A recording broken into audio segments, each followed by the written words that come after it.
Bismillahirrahmanirrahim. Ya. Karena itu Syekhul Islam Ibnu Taimiyah rahimahullahu taala itu ada kaidah penting di dalam hal ini. Ya. Beliau menyebutkan di Majmu'ul Fatawa ucapan yang bagus ya. Saya bacakan. Kata beliau qaidatun syarifah. Kaidah yang mulia. Wa hiya anna jami'a ma yahtajju bihi al-mubtil min al-adillati asy-syar'iyyati wal aqliyah innama tadullu 'ala al-haqq la tadullu 'ala qawli al-mubtil.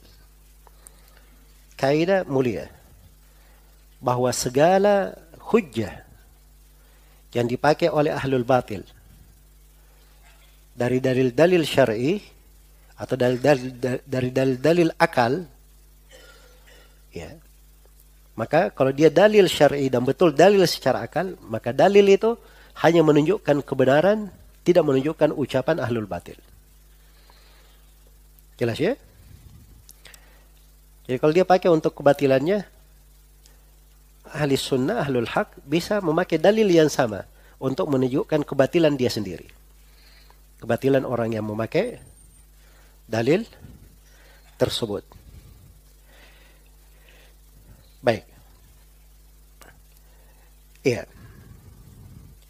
Dan ini kaidah ya, yang disebutkan oleh Syekhul Islam Ibnu Taimiyah rahimahullah. Lalu beliau berbicara, menguraikan sedikit. Kemudian beliau berkata bahwa pada dalil itu sendiri yang dipakai oleh ahli batil, di dalam dalil itu sendiri itu akan menjelaskan kebenaran. Dan dalil itu sendiri akan membedakan antara yang hak dan yang batil. Dan di dalil itu sendiri akan menunjukkan batilnya ucapan ahlul batil. Iya. Kata beliau, kata Syekhul Islam, wahada ajib.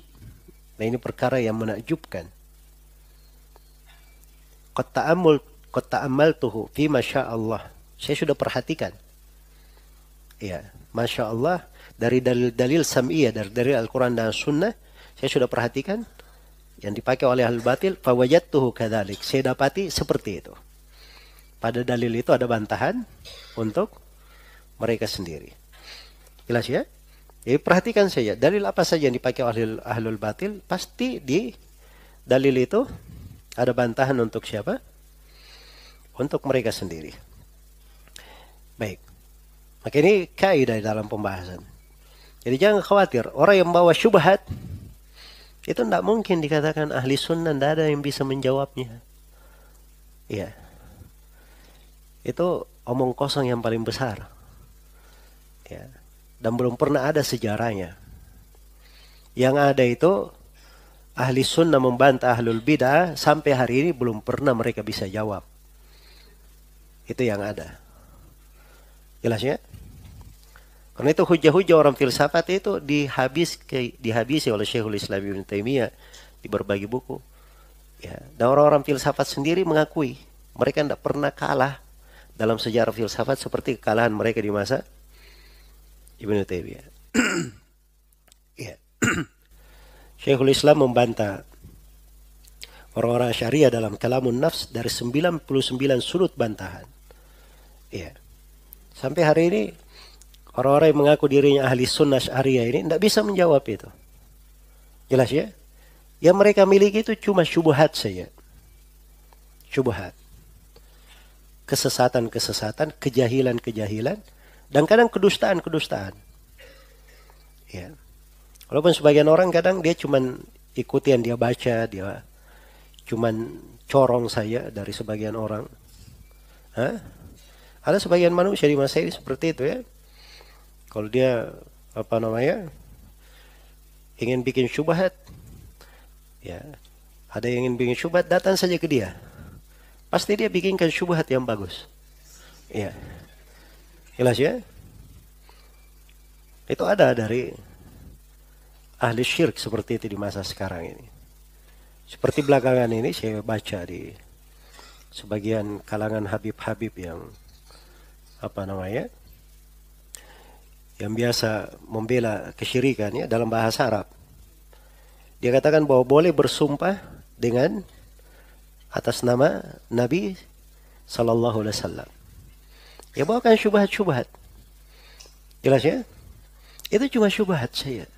Apa dalilnya? Satu hadis. Nabi dalam Sahih Muslim, Nabi pernah berkata, aflaha wa abihi in sadaq. Dia telah beruntung demi ayahnya. Kalau dia benar, ini bersumpah dengan selain nama Allah demi ayahnya. Ya. Baik. Itu syubhat pertama. Jelas ya? Ini syubhat sebenarnya. Iya.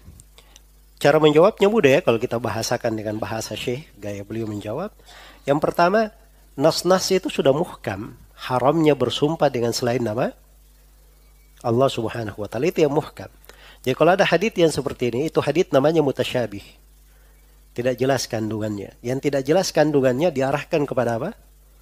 Yang muhkam. Itu kaidahnya. Jangan ambil yang mutasyabih untuk dijadikan sebagai pendalilan. Nah, itu semua orang-orang yang di atas kebatilan begitu caranya memakai dalil. Terus yang kedua, ini riwayat itu dipermasalahkan. Ya. Karena riwayat ini itu dari jalur Imam Malik, dari sebagian riwayat murid-muridnya, sedangkan seluruh muridnya lain meriwayatkan dari Imam Malik, tidak ada tambahan dia beruntung demi ayahnya. Jelas ya?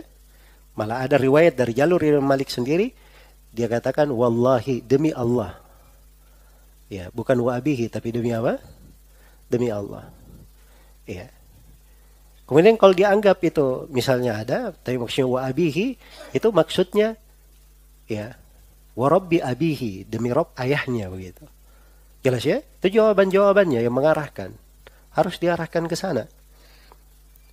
Syubhat yang kedua, kata Imam Ahmad, mengatakan orang yang bersumpah dengan nama Nabi itu bayar kafarah. Ya, ini menunjukkan bahwa Imam Ahmad nggak ada masalah. Al-Hafidz Al-Mundhiri tidak ada masalah. Ini diambil ucapan ulama, bukan pada tempatnya. Itu mereka membahas pembahasan kalau sudah terjadi bersumpah, bayar kafarah atau tidak kalau sudah terjadi. Bukan mereka membahas boleh bersumpah atau tidak. Ya, jelas ya? Ya, mereka itu kalau antum cari orang-orang yang kayak gini, antum cari apa saja mau dikasih syubhat, datangi saja orang itu tadi. Ya, dia akan buatkan syubhat apa yang bagus di situ. Nah, baik. Nah, ini banyak ya masalah-masalah yang seperti ini banyak terjadi. Ya, nasallallahu al-afiyah wassalamah. Karena itu jangan khawatir dari kebenaran itu. Kalau seorang belajar dalam Al-Quran itu selalu kaidahnya ji'naka bil haqq. Kami bawakan kamu kebenaran yang bisa menghancurkan syubhat dan menjelaskan kebatilannya. Wa ahsana tafsira. Dan dia lebih jelas, lebih terang. Iya. Lebih terang, lebih gamblang. Nah, baik.